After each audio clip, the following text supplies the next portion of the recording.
मैंने एक न्यूज और भी पढ़ी है, जो कि हो सकता है तार साहब ने भी देखी हो, कि इंडिया जो है वो फास्टेस्ट ग्रोइंग इकोनॉमी बनने जा रहा है।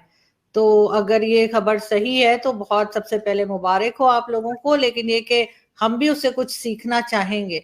तो पहले आप इस बात जो इंडिया का अगर आप ट्रेड देखेंगे, अभी अगर आप देखें, पहली बात, यहाँ Germans were here to do FTA, European Union president was here to do FTA, Britishers wants to do FTA, Australia के साथ एफटीए हो गया, यूएई के साथ एफटीए हो गया है, it is already done, and France wants to do FTA. तो यूरोप में जो तीन बड़े पावर है, फ्रांस, जर्मनी और यूके, तीनों एफटीए करना चाहते हैं, यूरोपियन यूनियन एफटीए करना। मैं और तारड़ साहब की तरफ से भी कह रही हूँ कि हम दोनों बड़े फैन हैं आपके फॉरेन मिनिस्टर के, और हम चाहेंगे कि आप हमें दे दीजिए डॉक्टर जयशंकर, और यहाँ से आपको जो चाहिए ले जाइए, यहाँ से जो सवाल चाहिए वो ले जाइए। डॉक्टर जयशंकर साहब जो है, मैं प्रिविलेज टू बी, मेरी एक्वेंटेंस रही उनकी जब यहाँ पे वो वॉशिंगटन डीसी में रहे, एम्बेसी में वो रहे, और कहते हैं मजे में डिप्लोमेट है। इसमें कोई पाकिस्तान में तो मैं समझता हूँ मैं वाहिद आदमी था जो इनको कहता था कि श्रीलंका बनने वाले हो। लेकिन दोस्तों, स्वागत है आप सबका मेरे YouTube चैनल अनिमेश रिएक्शन में। उम्मीद है आप सब खुश होंगे। फ्रेंड्स, प्लीज मेरे चैनल को सब्सक्राइब करें और बेल आइकन को प्रेस करें ताकि आपको मेरे आने वाले सारे वीडियो की अपडेट्स तुरंत मिल जाए। वीडियो को लाइक और शेयर जरूर करें। मैंने एक न्यूज और भी पढ़ी है, जो कि हो सकता है तार साहब ने भी देखी हो, कि इंडिया जो है वो फास्टेस्ट ग्रोइंग इकोनॉमी बनने जा रहा है। तो अगर ये खबर सही है तो बहुत सबसे पहले मुबारक हो आप लोगों को, लेकिन ये कि हम भी उससे कुछ सीखना चाहेंगे। तो पहले आप इस बात जो इंडिया का अगर आप ट्रेड देखेंगे, अभी अगर आप देखें, पहली बात, यहाँ Germans were here to do FTA, European Union president was here to do FTA, Britishers wants to do FTA, Australia के साथ एफटीए हो गया, यूएई के साथ एफटीए हो गया है, it is already done, and France wants to do FTA. तो यूरोप में जो तीन बड़े पावर है, फ्रांस, जर्मनी और यूके, तीनों एफटीए करना चाहते हैं, यूरोपियन यूनियन एफटीए करना चाहती है। प्रॉब्लम क्या आरजू जी, और यूएई और ऑस्ट्रेलिया वाली बात तो हो ही गई। प्रॉब्लम क्या, जो रेजिलियंस ऑफ सप्लाई चेन्स हो रहा है, when people are moving away from China, what is the next alternate? Next alternate is India.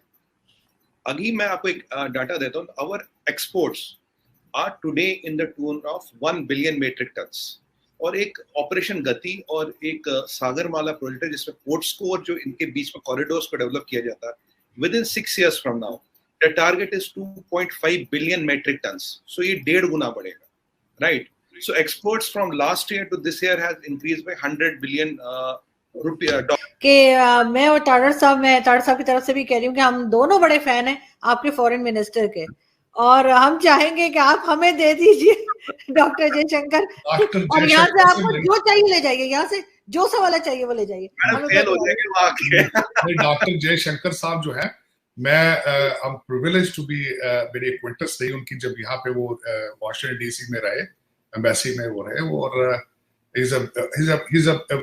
कहते हैं मजे में डिप्लोमेट। एक तो पाकिस्तान की फॉरेन पॉलिसी को कंपेयर करना भारत की foreign policy, it doesn't make any sense. Number one, उसमें वजूहत बता दूं। एक पाकिस्तान के अंदर ड्रामा इस वक्त खान साहब ने जो क्रिएट कर रखा है कि हम दोस्ती चाहते हैं, गुलामी नहीं चाहते। हम जी अपने इंडिपेंडेंट फॉरेन पॉलिसी के लिए जंग लड़ रहे हैं। हालांकि इनके मोहिद यूसुफ साहब ने खुद फरमाया और खुद कई दफा अपनी तकरीरों में ये कह चुके हैं कि जब तक आप मुआशी तौर पर आजाद नहीं होंगे, आपकी मुआशियत जो है, इकोनॉमी पांव पे खड़ी नहीं होगी, आपकी आजादाना फॉरेन पॉलिसी हो ही नहीं सकती। चाइना से पैसा आ रहा है तो चाइना के साथ कंडीशंस है, अमेरिका से पैसा आया अमेरिका के साथ कंडीशन है। ये तो बिल्कुल एक नाइव, एक स्टूपिड किस्म का क्वेश्चन। एक तो उसको मैं बिल्कुल नहीं उसको कंपेयर करूंगा, लेकिन आपके हालात, थोड़ा सा आपने यूक्रेन का पूछा तो मैं थोड़ी सी करेक्शन कर दूं। जब खान साहब रशिया गए थे तो उस वक्त आपका जो यूक्रेन में एम्बेसडर था Pakistani, he was supporting Ukraine और खान साहब वाज सपोर्टिंग रशिया। करेक्ट। देखिए कितना तजाद आपकी फॉरेन पॉलिसी। अब उसके साथ मैं ये कहना चाहूंगा कि फॉरेन पॉलिसी तो बाद की बात है, पहले आपको अपनी इकोनॉमी की पॉलिसी, जब तक आप डायलॉग नहीं करेंगे, अच्छे रिलेशनशिप नहीं आप कोशिश करेंगे, आप अपने आप को आइसोलेट करके बैठे रहेंगे बंद करके, तो इसमें से जीत किसकी है? किसी की भी जीत नहीं। तो मेरे ख्याल में डायलॉग भी होना चाहिए, ट्रेड भी होना चाहिए। ट्रेड जरूरत है दोनों मुल्कों की। अब अमेरिका के साथ हालते जंग है, चाइना के साथ, चाइना इनसे नाराज है, अफगानिस्तान, इनके बॉर्डर के ऊपर अटैक हो रहे हैं, टीटीपी बिल्कुल बहुत सख्त, उनका सिर्फ ईद पे उन्होंने ईद की वजह से जंग बंदी की थी। जंग बंदी वहां करते हैं जहां जंग शुरू हो। तो इन अंडर गिवन सर्कमस्टांसेस 3 पार्टियां इस वक्त जो सामने चल रही हैं। एक पार्टी पाकिस्तान को आग लगाने के पीछे फिर रही है, उनके हर वर्कर की जेब में माचिस है, वो कहते हैं अगर हम नहीं तो कुछ भी नहीं। दूसरी पार्टी के ऊपर करप्शन के चार्जेस हैं। तीसरी पार्टी जो है, ये अच्छी बात है कि ट्रेड मिनिस्टर को अपॉइंट किया इंडिया में।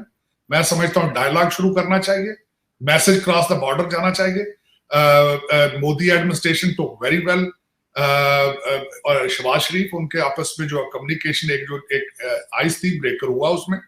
और मेरे ख्याल में वक्त की जरूरत है कि दोनों ममालिक को सोचना चाहिए वेयर वी आर हेडिंग। हमारे 70-74 साल की हिस्ट्री में हमने कौन सी आइडियोलॉजी, कौन सा हरबा नहीं इस्तेमाल किया। आपने जंगें भी कर ली, आपने एक दूसरे के साथ शरारतें भी कर ली, सब कर लिया, लेकिन मेरे ख्याल में moving forward it has to be a decent relationship as a good neighbours. उसकी सख्त जरूरत है, बल्कि पाकिस्तान को तो सख्त जरूरत है इसमें। आदमी था जो इनको कहता था कि श्रीलंका बनने वाले हो, लेकिन मैंने कल से अपनी स्टेटमेंट चेंज कर ली है। श्रीलंका आपसे बहुत बेहतर है, आप अफगानिस्तान बनने जा रहे हो। उसकी वजह क्या है? श्रीलंका के अंदर रेट ऑफ लिटरेसी बहुत ज्यादा, 92% पढ़े लिखे लोग हैं, बहुत छोटा कंट्री है, वो ओवरकम कर लेंगे। आपके अंदर इंतशार और इतनी मजहबी पार्टियां, टीएलपी और टीटीपी और दूसरे जो आपने सारी चीजें हैं, वो जब सारा कुछ जलेगा तो कुछ भी नहीं बचेगा। मैं मुसलसल ये कह रहा हूं कि जो भी डिसीजन मेकर्स हैं, they have to step up, make a decision within hours and days. ये हालात इतने खराब हैं। चाइना आपसे नाराज है, अमेरिका के साथ आप हालते जंग में जा चुके हैं, आप अफगानिस्तान वाले बॉर्डर से आप सेफ नहीं है, और भारत के साथ रिलेशनशिप आपके सामने है, लोस्ट इन द हिस्ट्री। ये तो अभी ये शहबाज शरीफ साहब ने ट्रेड मिनिस्टर भेजा, एक बेबी स्टेप, रशिया से S-400 सिस्टम लिया, अमेरिका ने टर्की पे पाबंदियां लगा दी, इंडिया पे नहीं लगाई। इंडिया के लिए तो ठीक है, बिल्कुल ठीक है, लेकिन अमेरिका का क्या फॉरेन पॉलिसी के हालात है, दूसरे एलाइज किस तरह देख रहे हैं उनको, ये एक इशू है। ये अमेरिका की फॉरेन पॉलिसी का इशू है, इट्स नॉट नथिंग। भारत जो कर रहा है बिल्कुल ठीक कर रहा है, बल्कि मैं डॉक्टर जयशंकर साहब को क्रेडिट देता हूं कि उनकी ऐसे स्टेट्समैन हैं, वो जहां जाते हैं भारत की फेवर में अपना पैकेज लेकर आते हैं। अभी फ्रांस गए, राफेल की बात कर रहे हैं, वहां पे शिप कैरियर की बातें कर रहे हैं वहां पे।